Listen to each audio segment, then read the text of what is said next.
Imagine a color. Not just any color. I'm talking about a deep, impossible turquoise that pulls you in. It's the kind of blue you see in dreams after a long, hard week. This isn't the murky water of some overloved, over-photographed resort. This is something else. This is Nam Du.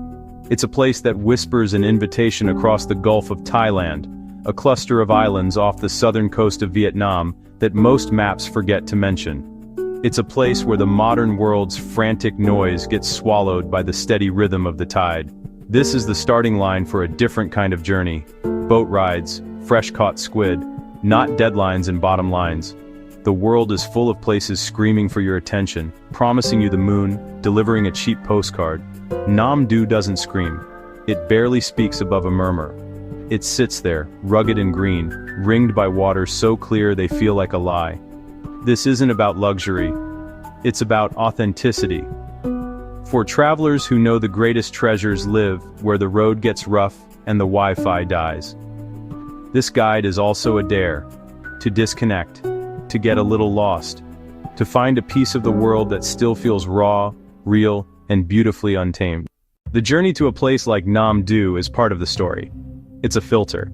If you're not willing to endure the bus ride and the boat trip, you don't deserve what's waiting at the end.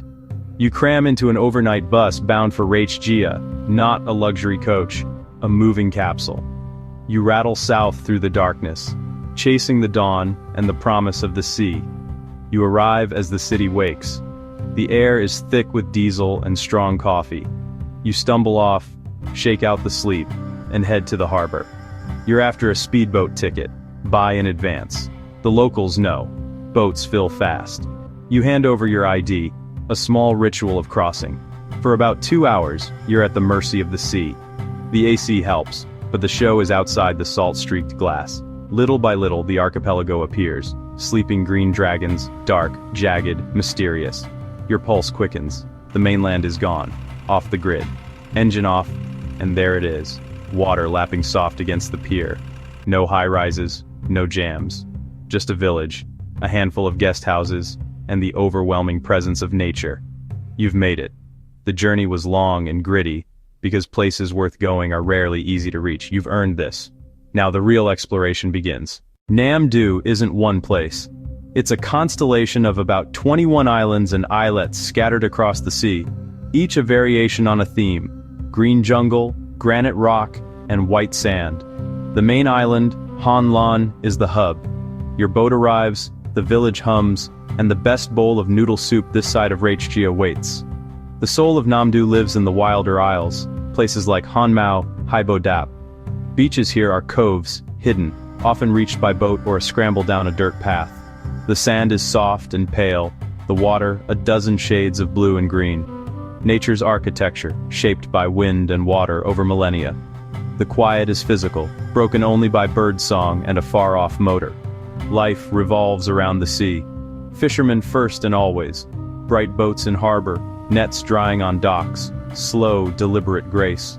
There's an honesty here, a connection to environment we've lost in our concrete jungles. Forget the island cliché. Nam Du isn't polished or sanitized. You may see washed-up trash, basic rooms, bumpy roads, fickle power. That's the charm. Slow down. A cold beer at sunset, a sky full of stars, cool water on a hot day. Meet the islands on their terms. Being a traveler is about engagement, not just observation. Get your hands dirty. First, rent a scooter and circumnavigate Han Lan, a ribbon of concrete clinging to the coast. View after view, tiny hamlets, roadside smiles, secret coves not on any map. Go slow. Second, get on a small local boat. For a modest fee, island hop to uninhabited specks of sand and jungle. Mask on, fins on. The world beneath is a quiet riot of color. Modest coral, fast schools of tiny fish. You're part of it now. Third, non-negotiable, eat the seafood. Sea urchin over charcoal, shrimp steamed with beer and lemongrass, whole fried fish with chili lime, cold Saigon to wash it down. Fourth, wake for sunrise. From the lighthouse, watch the archipelago ignite. Orange, pink, gold, boats slip out like ink strokes. It's a moment of profound peace, a spectacle that costs nothing and gives everything. And through it all, Put the camera down sometimes, do more than take pictures, that's how not to be a tourist. If you only have one day, be strategic, ruthless with your time, relaxed in your spirit. Arrive on the first boat. Drop your bag. Rent a motorbike. This is your key to the kingdom. Start the loop. Early light carves long shadows. Jungle greens blaze against the blue. Stop for sweet Vietnamese coffee with $1 million view. By late morning, find water. Head to Cayman, a postcard crescent fringed with palms. Clear, shallow, perfect for a long swim. Don't toe dip. Immerse. Float and let the salt bake the city out of you. Eat simply, grilled fish fresh off the fire, Ngua cham perfectly sweet, sour, salty, spicy. Afternoon, hop to Han Mao. Each beach has a different character. Swim, snorkel, feel like a castaway. Head back before sunset. Find a western outcrop or quiet pier, and just watch. Dinner is the night market. Scallops with spring onions and peanuts, squid with chili salt, rich seafood porridge, eaten on tiny stools. Then a slow walk back to your guest house, skin tingling with sun and salt, before catching the first boat out. 3 days. That's the sweet spot. Enough to shake off the mainland jitters and sink into the rhythm. Arrive on the morning boat, check into a homestay, then do nothing of consequence. Walk the village. Watch nets mended and kids at play. Let the sea wash away the journey. For dinner, eat whatever the family is eating. Fall asleep to waves. Hire a local boat. This is the heart of Nam Du. Your captain knows every cove. Marvel at Han Mao. Drift over High Bo Dap's sandbar at low tide. Snorkel clear water. Lunch of grilled fish and rice cooked right on deck. At dusk, climb to the lighthouse and watch the sky bloom with stars. Greet the sun from the east rocks, then ride the full loop. Stop wherever you feel the pull. Capture the memories. Linger over lunch. Then make for the pier for the afternoon boat. This is a framework, not a checklist. Be spontaneous. Nap in a hammock. Trade smiles with a fisherman. 3 days is enough for magic to take hold. A lingering taste of salt, and an urge to return before the world finds out. Paradise has rules. It's not a theme park. Ignoring realities is a rookie mistake. Respect the water.